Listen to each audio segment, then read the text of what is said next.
hang on, I gotta get it set up. Go ahead. Okay. So we're here to deliver DSA's open letter to Greg Harms, who's the executive director of the shelter, the Boulder Shelter for the Homeless. They provide a much needed service to the Boulder community for housing people in, well, not housing, but providing shelter for people who desperately need it. The homeless population continues to grow as Boulder continues to get gentrified and people get priced out of housing. The shelter has a number of actually very dangerous policies that have resulted in one death already prior. Benjamin Harvey, who froze to death on Christmas Day last year for the crime of tapping on a window when he was a few minutes late for the shelter's arbitrary mail collection window.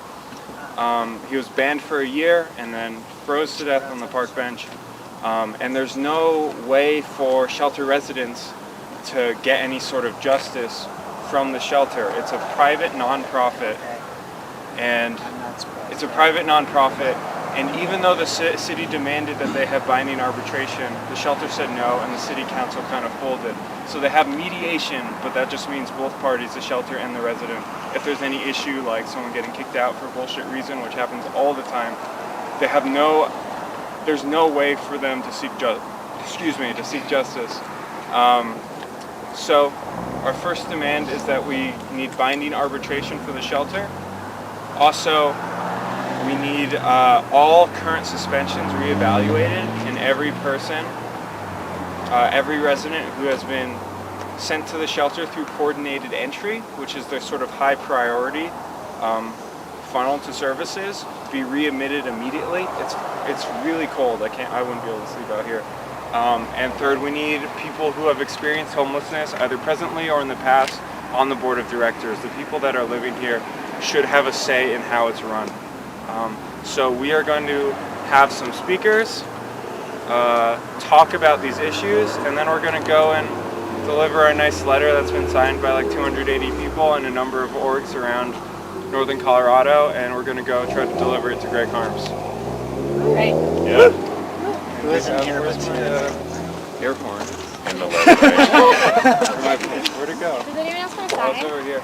Yeah, I think the best light is basically where these guys are standing. We should have speakers in front of them. Did they kick us out from the door? Should we just read it there?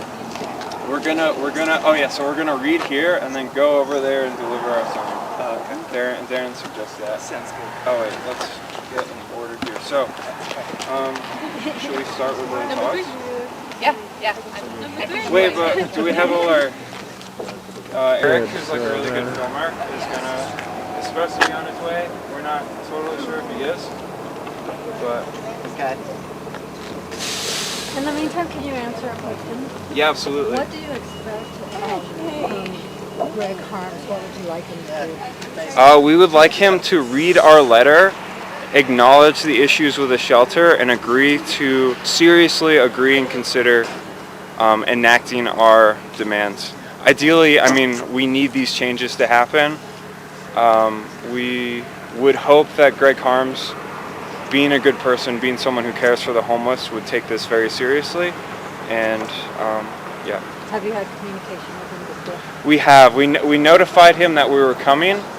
He sort of said, "Oh, I won't be there. I won't be there that night. We can arrange a meeting at another time." So we're still here. He should, if he really cares about this issue, he should show up. We hear that he's not here a lot, so I think he should work more. And but we will meet with him as well when that works for him.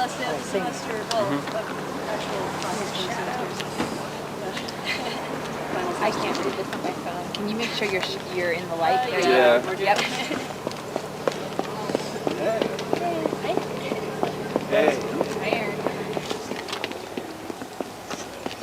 Hey. Yeah. So you think it's better we give it up rather than behind the gate? I just think we need to The true measure of any society can be found in how it treats its most vulnerable members. While we're doing most of it, and then only walk on their property to deliver the letters and then count. Practices that have led to people losing their lives in Boulder. A whole year has gone by since Benjamin Harvey's totally preventable death, and in spite of many recommendations made by our city council, made by community members, the Boulder Shelter for the Homeless and Executive Director Greg Harms have done nothing. So we are here tonight to demand that these changes be made. Yeah, what do you guys think of doing it on the sidewalk? Darren says that's public property and we can do it. It actually is. And we just found out that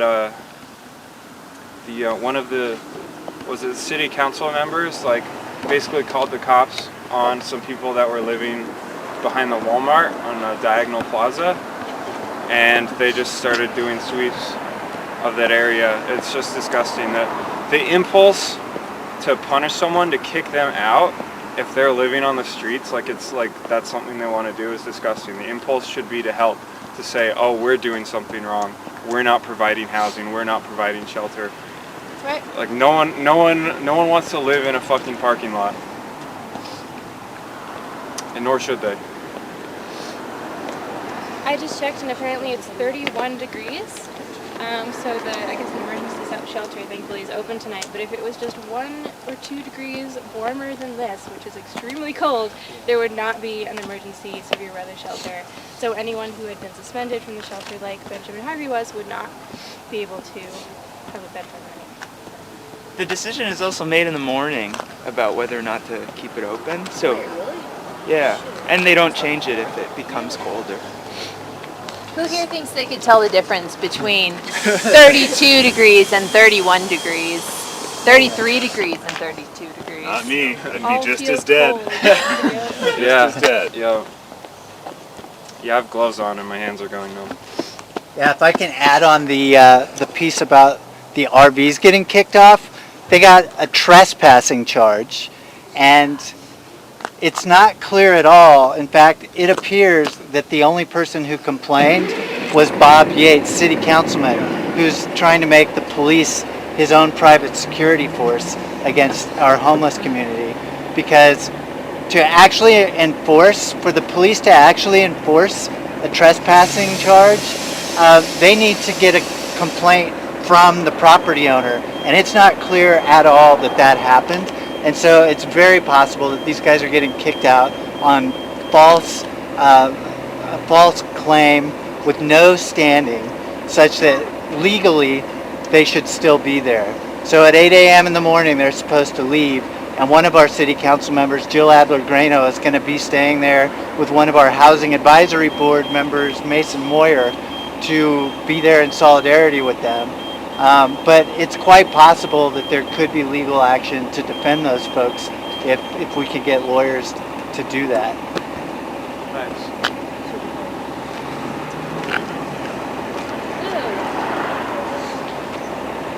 Right.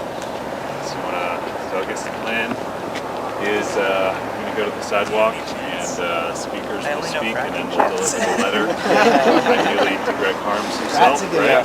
All right. I think we'll. That's what's up. Well, yeah. This dude is like looking at us.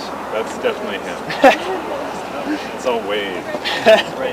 Hello, you move. Up in the top window is the offending person. At least watching us. He look like that? An office, you can kind of see him over there. An office window